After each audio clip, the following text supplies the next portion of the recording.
getting ready. This is my look today. This is the same scarf I was wearing in my video where I pulled an all-nighter.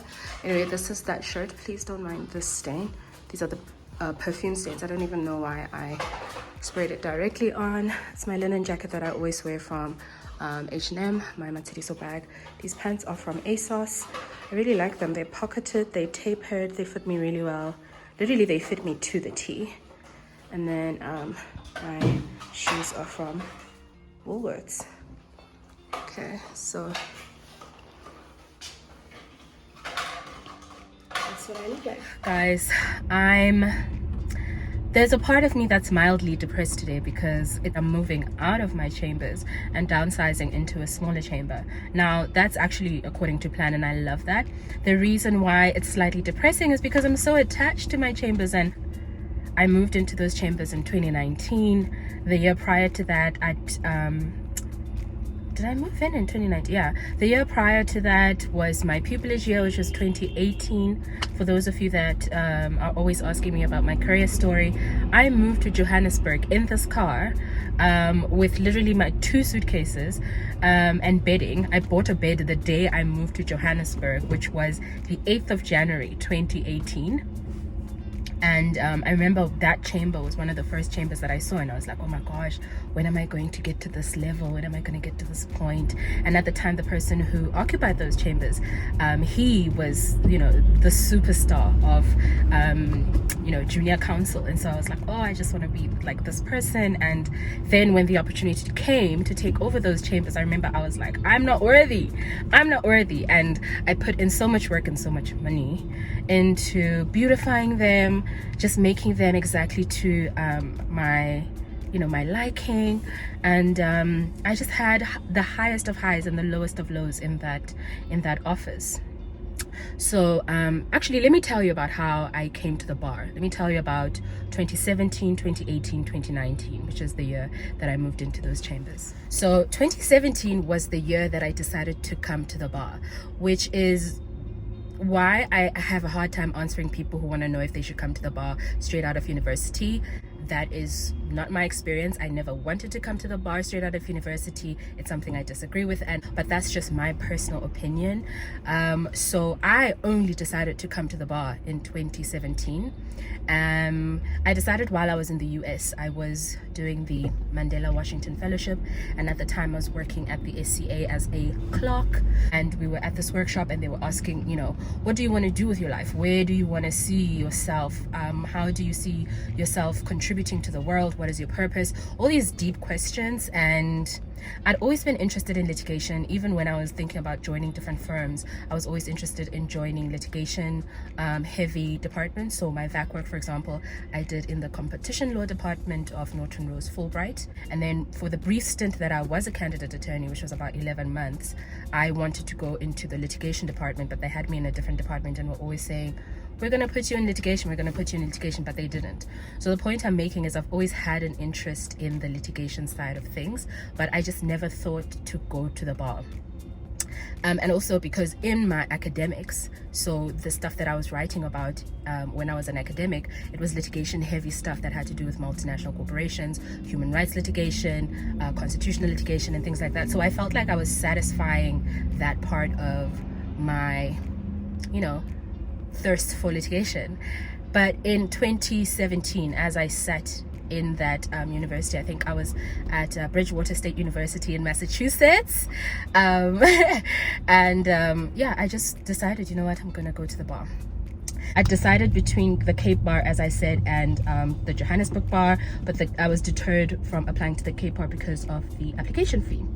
So then I came back to South Africa. I continued clerking at the SCA, and then I left my clerkship on the 30th of December, and then the following week on the 7th of January, I got into my car. I drove up to Johannesburg. I had never lived here before.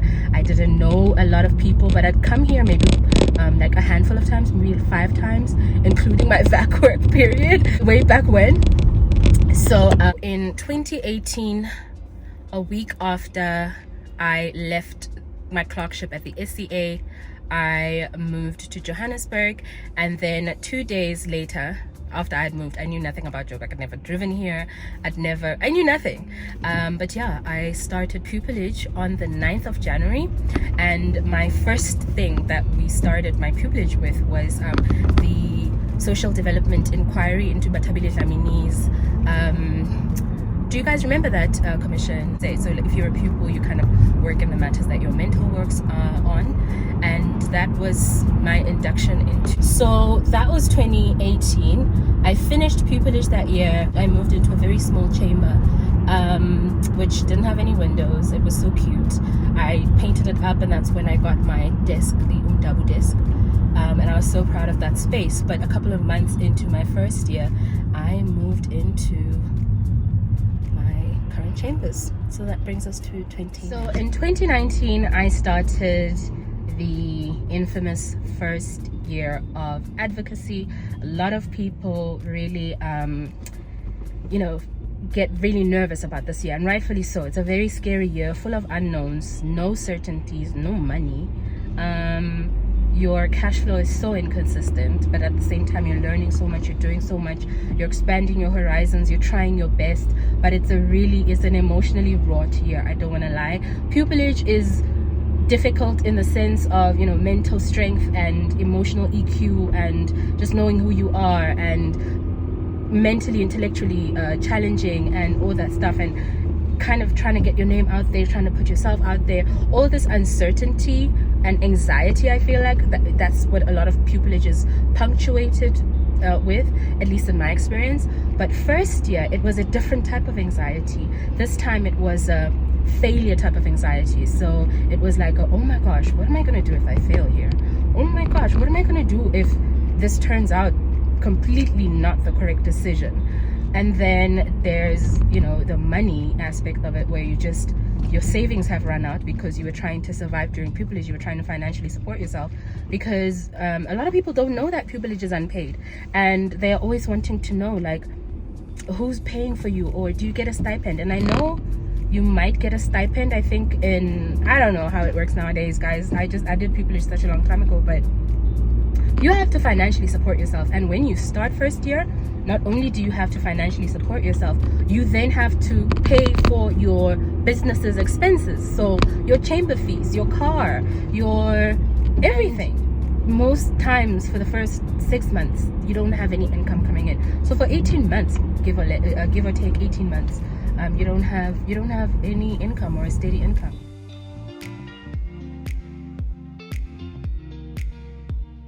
So first year for me was very challenging, but I was asked if I wanted to take up that space, and it required a lot of faith on my part, faith in myself, faith in God, faith in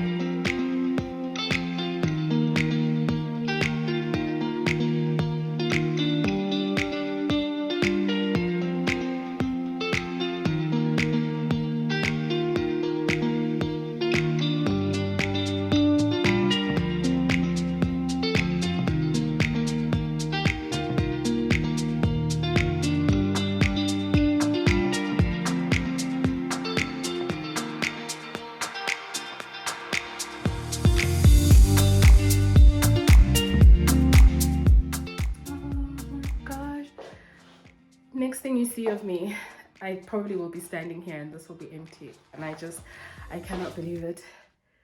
Mildly emotional.